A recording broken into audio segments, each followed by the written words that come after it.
Assalamualaikum warahmatullahi wabarakatuh.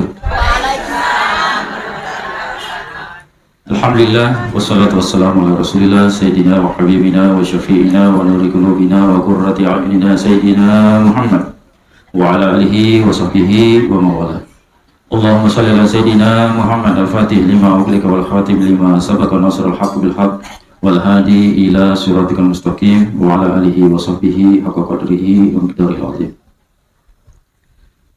Ibu-ibu yang kami muliakan, tolong siapkan catatannya. Kalau saya pengajian, siapkan catatan. Nah, saya tufari data sioi fadis sengengin nasabah oki. Ya, betul ya? Nasabah narekode yoki yalufai. Ya. Karena manusia itu bahasa Arabnya insan, dari kata-kata nisian, tak kelupa. Ya. Tema yang kita akan bahas sangat menarik sekali.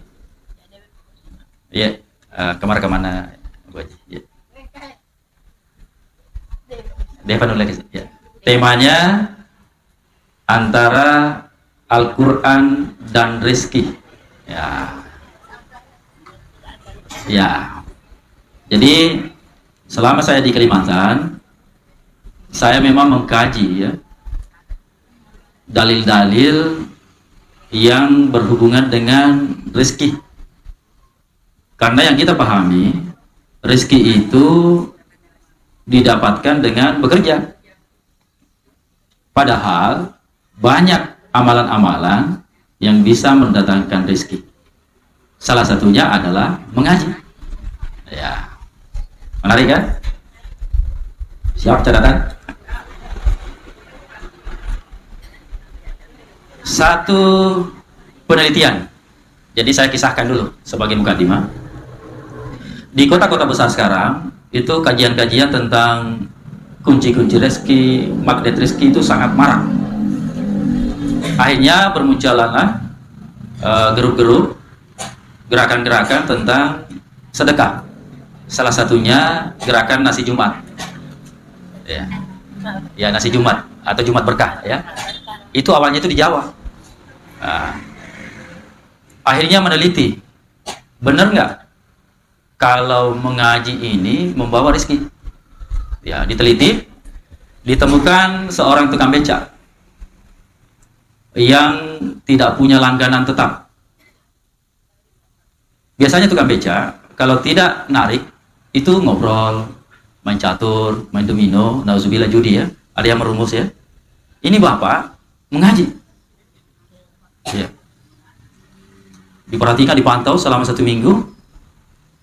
Wah, ini aneh nih bapak ini. Yang lainnya ngobrol, ketawa-ketawa, ini kok ngaji. Didatangi oleh tim. Ya, didatangi oleh tim. Ditanya, anggaplah diwawancara ya. Bapak ini ada nggak langganannya? Nggak ada katanya Ustaz. Kadang-kadang katanya. Terus pendapatannya berapa satu hari? Ya syukur katanya kalau 20.000. Bisa nggak ini hidupi keluarganya ini? Tapi orang ini syukur aja syukur. Terus kalau bapak tidak narik, nggak ada penumpang, ngapain? Ya saya mengaji. Ya kami memang pantau bapak ini sering mengaji. Ya. Dapatnya satu hari berapa? Berapa juz? Nah ini bu amalan kita. Amalan normal itu kita ngaji 1 juz 1 hari. Ya. Jangan cuma Ramadan bu. Ya. Tapi kita lihat bapak ini, ya. Tanya, berapa juz 1 hari bapak? 5 juz. Subhanallah. Seorang tukang beca. Ya. Akhirnya dibuktikanlah ayat ini. Bapak ini dihadiahkan haji beserta keluarga. 5 orang.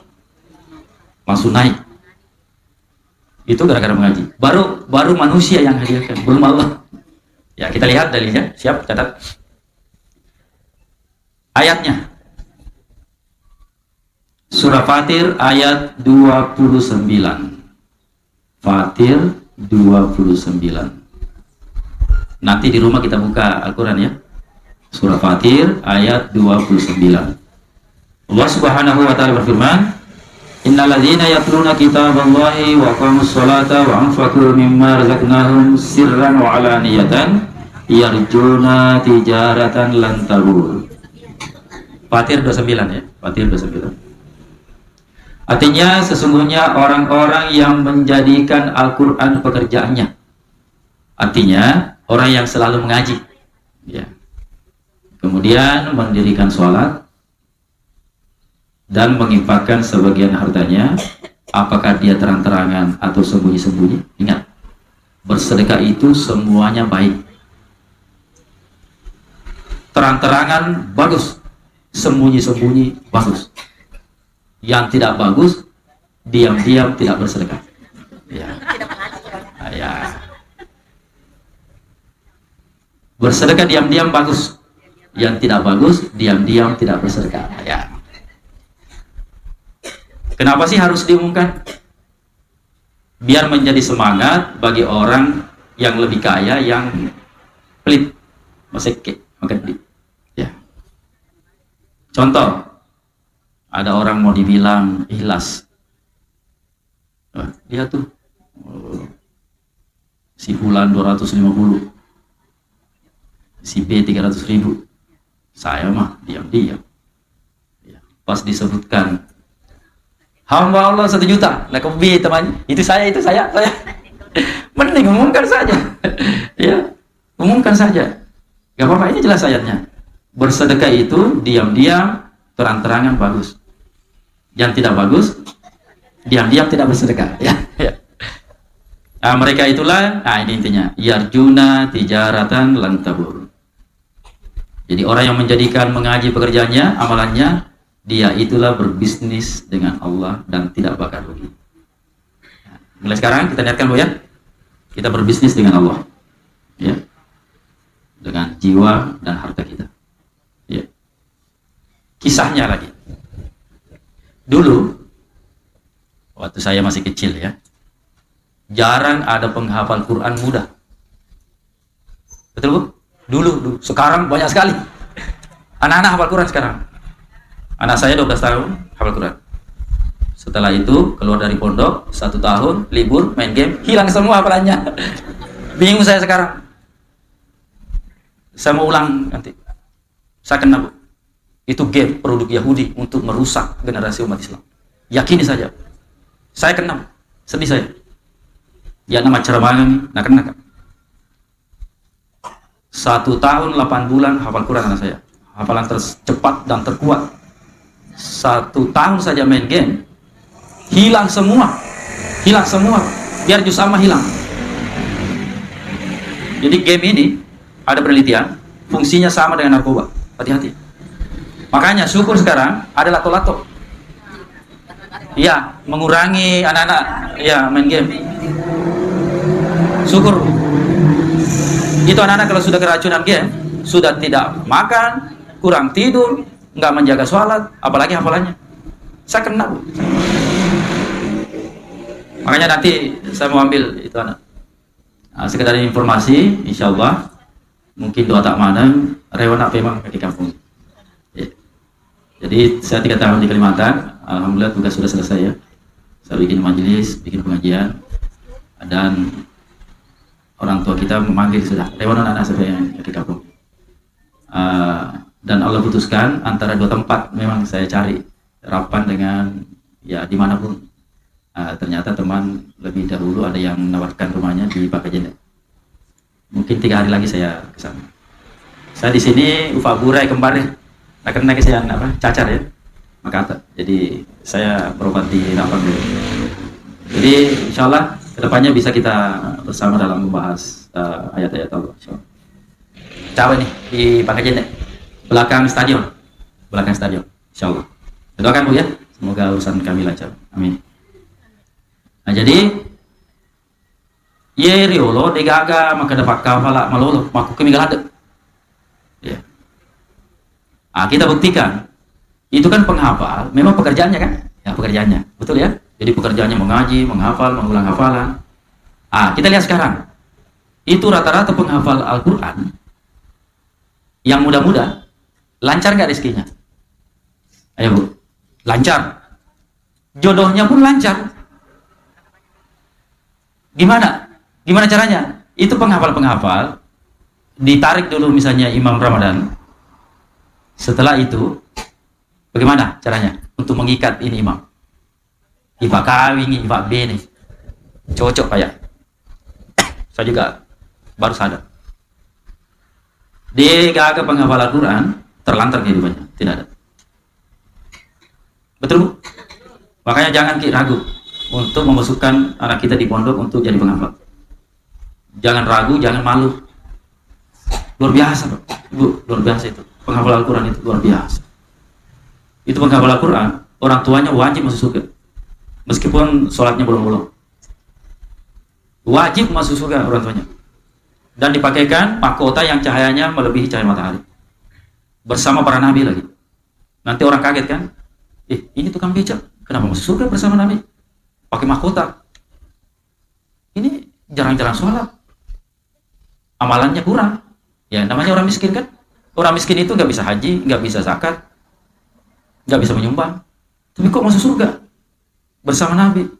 Ternyata anaknya penghafal Quran. Kemudian anak ini bisa memberikan syafaat kepada keluarganya 10 orang yang divonis masuk neraka. Jadi dia berdiri nanti di pinggir neraka untuk mengambil keluarganya itu. Ini tanteku ini nih, angkat 10 orang, harusnya sorry. Jadi jangan minder ya, malu.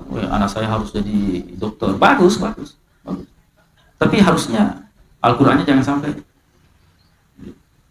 Kita pernah ingat ada seorang kaya ketika di akhir hayatnya, madan nih, enggak mana nih anak anda berhasil kuliah luar negeri. Agak permintaannya betul-betul baca Al-Quran. Satu pun tidak ada yang bisa baca Al-Quran. Ini kisah nyata. Akhirnya orang ini menyesal, senyesal-nyesalnya. Atau orang sudah kaya, mendidik anak, sekolah di luar negeri, kerja di luar negeri, pulang-pulang, mau tinggal satu per bacaan Al-Quran. Dia nggak bisa mengaji. Lo ya orang-orang.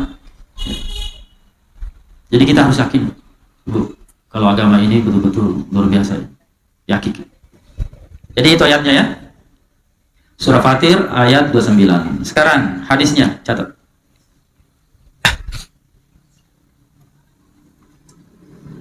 Qala Rasulullah sallallahu alaihi wasallam, al-baitul ladzi yukra fil Qur'an yuksaru khairahu. Langsung artinya dicatat. Rasulullah bersabda, rumah yang dibacakan Al-Qur'an. Asaba angkatu bola, fa ada biskop Muhammad. Uras gile mak dandu tengah benih ya. Jadi kita jadikan rumah kita itu seperti masjid.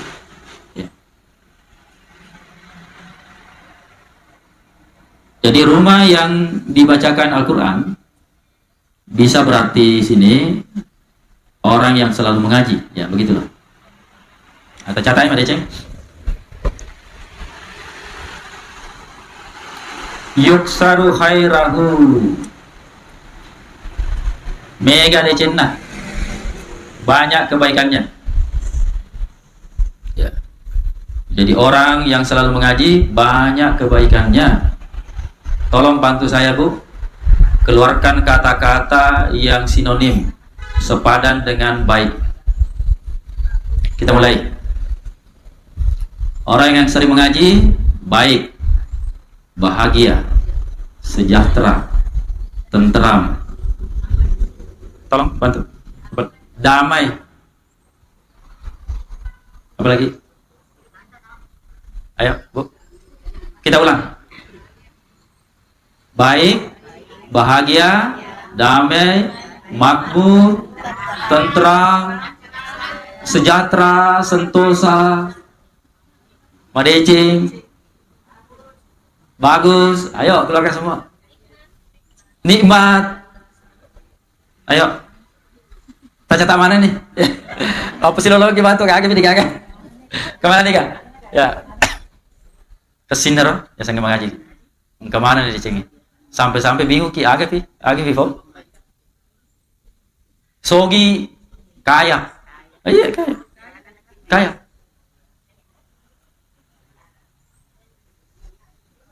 Dalam Islam kaya hati lebih utama. Ingat ya? Iya, betul. Kaya hati lebih penting daripada kaya harta. Betul itu. Betul sekali. Karena orang yang kaya hati ditambah la in syakartum la azidannakum. Itulah orang kaya hati, bersyukur saja bersyukur.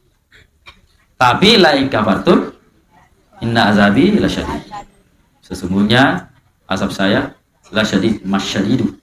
Ya, masyadidu. Ya. Jadi itu yang pertama kata Rasulullah, orang yang sering mengaji atau rumah yang sering dibacakan Al-Quran banyak kebaikannya dan seterusnya ya. Tak pala mana itu nami. Mohon diulangi.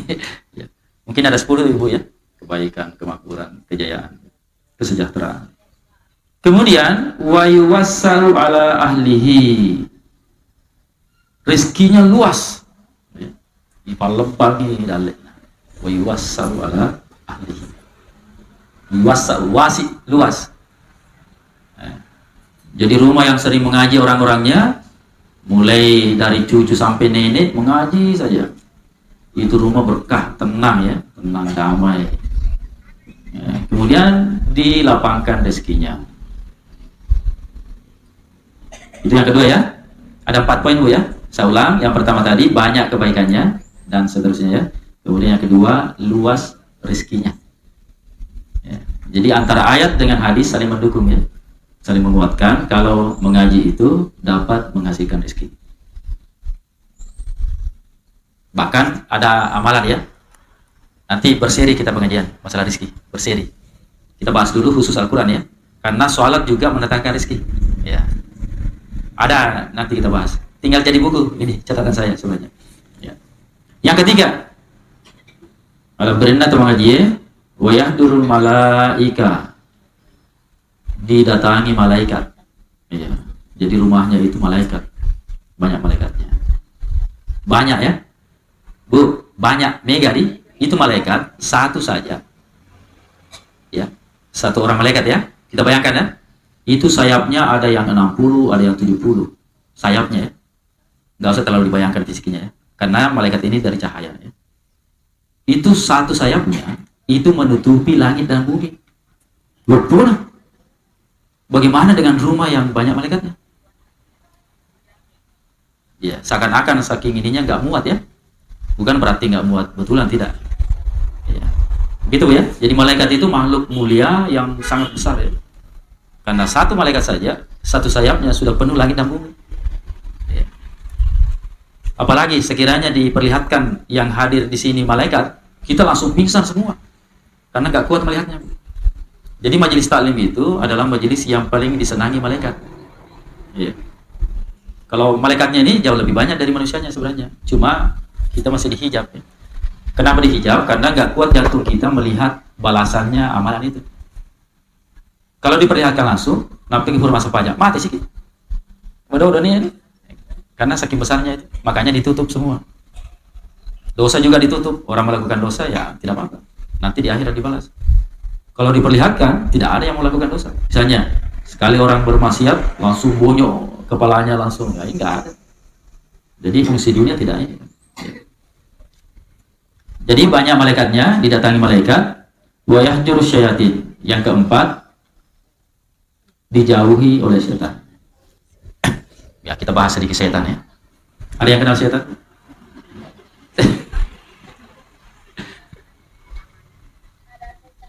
Kita bertawawuz ya. Setan itu adalah makhluk Allah yang tujuannya menyesatkan manusia. Tujuan utamanya agar manusia itu tidak bisa mengucapkan la ilaha illallah ketika meninggal dunia. Manakala orang berhasil mengucapkan kalimat itu, teriladai setan. Lebih nasab itu 10 tahun mengganggu, ternyata tetap suruh terima pertawani. Ya. Yang kedua, tujuan setan itu yang surah Al-Baqarah itu awal mula sihir. Ya. Kami juga bahas masalah ruqyah syar'i. Kami di Grogot malam Kamis kami bahas masalah jin. Ya. Masalah ruqyah, masalah ini. Tujuan utama setan untuk mengganggu satu rumah tangga adalah memisahkan suami istri. Makanya tidak ada hubungan suami istri yang berjalan mulus, tidak. Karena tujuan utama setan ternyata memisahkan suami istri. Manakala ada yang berhasil memisahkan suami istri, setan ini diberikan mahkota penghargaan Piala Dunia seperti Argentina. Sebenarnya yang juara kemarin Saudi Arabia, karena cuma Saudi yang kalahkan Argentina. Ya. Jadi kalau orang selalu mengaji, jauh setannya. Surah untuk mengusir setan dari rumah adalah surah Al-Baqarah. Ya. Kita baca Bu ya tiap hari. Panjang memang, 2 juz setengah. Manakala ibu-ibu merasakan kondisi rumah tangga yang kayak goyang, ada sesuatu yang lain, kayaknya ada orang ketiga ini ya. Orang ketiganya setan ternyata ya. Itu bacakan Al-Baqarah tiap hari. Boleh dicicil. Bagi ibu-ibu yang suka menyicil, boleh dicicil. Kenapa ketawa? Bagusnya agama ini, Bu. Boleh dicicil. Karena panjang, Bu. Panjang. Surat terpanjang. Ya, 2 juz setengah. Ya. Dicicil, Bu. Kata Rasulullah, rumah yang dibacakan Al-Baqarah maka tidak akan dimasuki setan selama 3 hari. Jadi idealnya tiap 3 hari Al-Baqarah, tapi lebih bagus tiap hari. Ada namanya ruqyah 40 hari.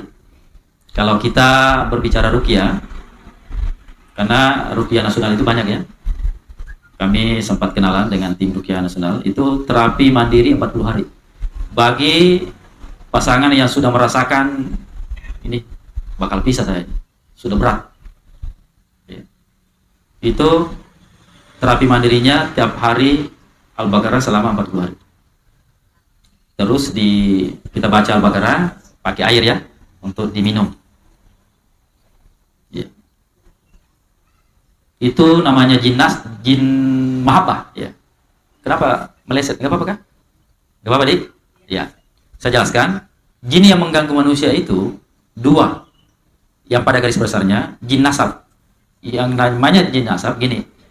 Dulu orang tua kita sebelum Islam masuk, dia kerjasama dengan jin. Dulu kan orang dulu kental dengan kanuragan, orang hebat, jago berantem, jago si gajah. Itu dia kerjasama dengan jin.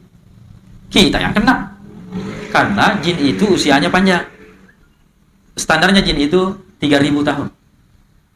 Yang menengah 2.000 tahun. Anggaplah menengah dia kerjasama. Berarti 20 tahun. Siapa keturunan itu? Makan mana? Itu yang sering ada orang kayak indigo ya. Kadang lihat. Berarti jin nasab. Yang kita bahas ini, Bu, yang berhubungan dengan suami istri, itu jin mahabbah. Jadi jin mahabbah ini dari kecil, jin ini dia lindungi kita. Pas kita tumbuh, jatuh cinta sama kita. Kenapa? Karena orang ini, anggaplah perempuan ini, jinnya laki-laki, bisa sebaliknya ya. Karena perempuan ini sering telanjang. Dan kalau pakai baju, tidak baca doa. Jadi jin ini melihat, akhirnya jatuh cinta. Makanya, apapun kita lakukan, adik-adik, jangan sampai telanjang. Dan kalau pakai baju, itu baca doa. Kalau kita baca doa, minimal auzubillah, jin itu tidak langsung terhijab, tidak bisa melihat kita. Penting ini ya, karena di Jawa sekarang banyak gadis-gadis dihamili oleh makhluk gaib. Karena tidur telanjang, ini perkosa sama makhluk, sama jin. Pernahkah ibu dengar ada yang kawin sama jin? Ada itu di Wintira. Jadi 2 kerajaan besar di Indonesia, Wintira dengan 1 di Kalimantan. Bisa lihat di YouTube. Jadi mereka ada seperti manusia. Bahkan di Wintira ini turun ke pasar. Bahkan ada yang pesan mobil mahal di Jakarta. Pas diantar mobilnya, hutan. Wintira, Palu. Ada di YouTube. Kerajaan jin terbesar di Indonesia. Makanya kita ini harus banyak doa. Jin mahabbah ini, cintalah jin ini sama manusia ini. Akhirnya, apa yang terjadi, Bu? Susah nikahnya. Waduh, susahnya mendek di dulu teh. Batal sih. Berhasil kawin, berantem terus susah dapat anaknya. Masya Allah. Istilah kedokterannya keguguran. Keguguran itu dimakan jin itu anak. Gak mau dia melahirkan karena masih cinta. Sudah begitu, akhirnya dipisahkan. Begitu sebenarnya, Bu. Kami dalami masalah jin. Kitabnya tebal. Kami pengajarkan di Kalimantan tiap malam Kamis. Bisa lah nanti di sini. Kalau saya insya Allah menetap di sini, tema-temanya tetap saya jalankan. Masalah ruqyah, tasawuf, tafsir, hadis, fikih. Jadi begitu, Bu. Manakala ada keluarga tak, ada menantu tak, kenapa sih ini anak berantem terus? Yakin saja diganggu. Namanya jin mahabbah. Mahabbah artinya kasih sayang. Ya. Saya pribadi, Bu, 2 kali saya hampir dibawa kabur sama jin. Begini-begini, jin banyak jatuh cinta sama saya, Bu. Apalagi manusia. Ya. Saya dengar bahasanya itu aneh, dielus-elus saya. Pas besoknya ada yang kesurupan, saya wawancara. Siapa yang dorong saya semalam? Saya bertanya. Kenapa? Kita kan beda alam. Enggak, saya mau bawa kamu bercinta di alam saya. Luar biasa. Dia bilang kita beda alam, tidak mungkin. Tapi mereka nggak mau tahu. Samalah halnya dengan jin laki-laki yang mencintai perempuan. Susah nikahnya, padahal cantik. Kemudian sudah nikah, susah dapat anaknya. Sudah dapat anak, sakit-sakitan anaknya. Kadang lumpuh, catat. Yakin, Bu? Tidak.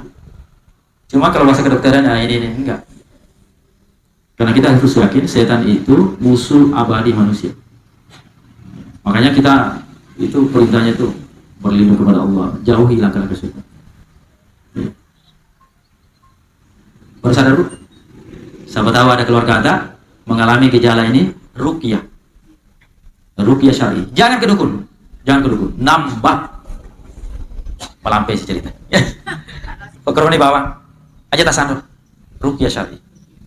Cari di Google di mana ada tim. Sekarang bagus, banyak buku, banyak tim yang beruqyah syar'i. Kembali kepada Al-Qur'an. Jangan ke dukun.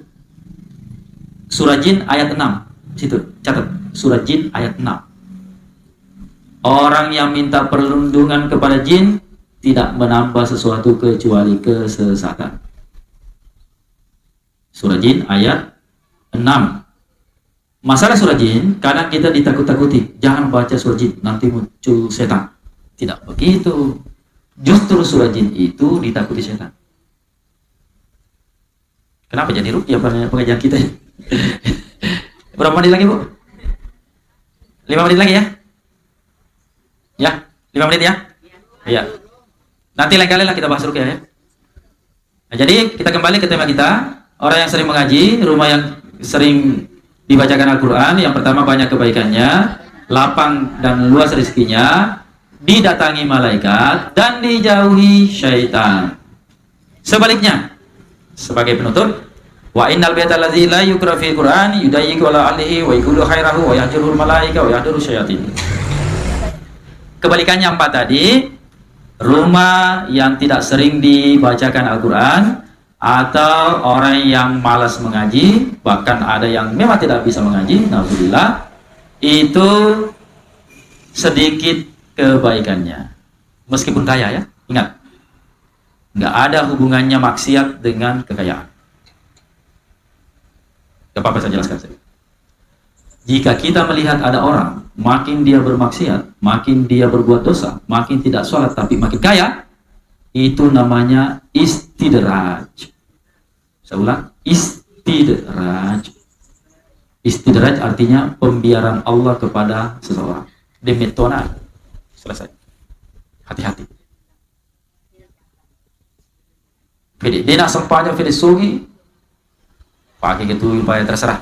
Yang jelas fede bermaksiat, fede sogi, itu namanya istidraj. Dia ini jangan pakai kok. Nauzubillah.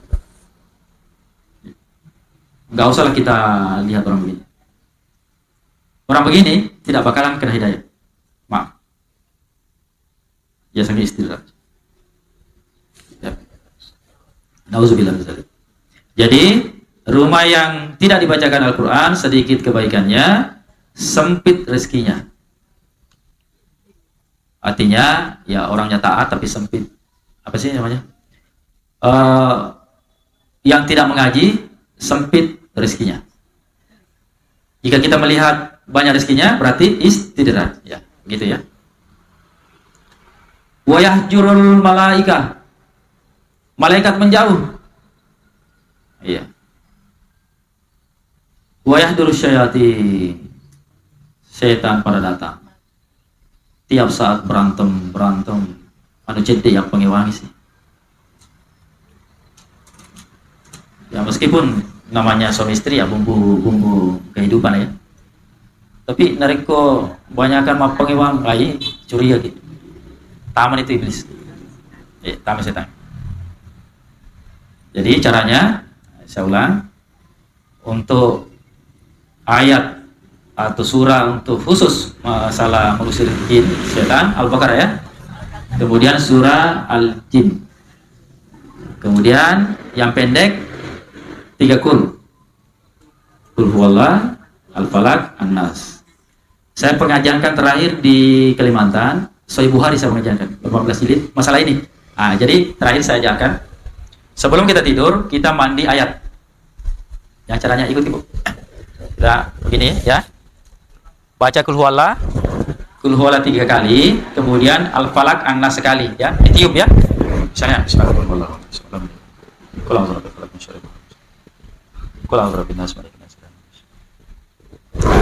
Kayak ayam kita mandi ayat ya. Gak apa-apa kayak anak kecil, gak apa-apa. Gak apa-apa kayak anak kecil. Ya mulai malam ini ya mandi ayat. Baca surah lain, ayat kursi, Alhamdulillah, Al-Fatihah, apa aja. Di hadis lain, siapa yang membaca satu surah apapun sebelum tidur, maka dia tidak diganggu setan malam itu. Ya. Kemudian zikir Fatimah. Ya, ada yang pernah dengar? Ya, sebelum tidur ya, zikir Fatimah. Membaca Subhanallah 33 kali. Catat Bu. Beda ini, beda. Membaca Alhamdulillah 33 kali. Dan membaca Allahu Akbar 34 kali. Itulah yang membedakan. Ya, 34 kali. Kalau setelah sholat 33 semua. Ini namanya zikir Fatimah, khusus dibaca sebelum tidur. Insya Allah kita akan terjaga dan jauh dari gangguan setan. Saya kira demikian ya. Insya Allah lain kali kita lanjut. Ya, zikir Fatimah. Ya, tidak ada surah Fatimah. Zikir Fatimah. Ya, zikirina Fatimah. Jadi ceritanya begini, ya gak apa-apa. Kami cendek. Jadi ya Fatimah, Bu, kenal Fatimah? Siapa itu? Anak-anak Nabi Ta, ya. Benena Ali, ya. Jadi Fatimah, ada zaman mana zaman-zamannya? Ali nama tu Meburoti, ali nama tu Matimba ya. Akhirnya melepuh tangannya. Akhirnya maka saya mau ke bapak deh, saya mau minta pembantu. Jadi jokonya kita minta, wahai ayahku, saya ini melepuh tangan saya, kasihlah saya pembantu. Ya, dikasih pembantu? Tidak. Apa kata Rasulullah? Maukah saya ajari yang lebih baik dari pembantu? Itulah diajari. Sebelum tidur baca Subhanallah 33, Alhamdulillah 33, dan Allahu Akbar 34. Ya. Qadarallahu yakum ajmain. Assalamualaikum warahmatullahi wabarakatuh.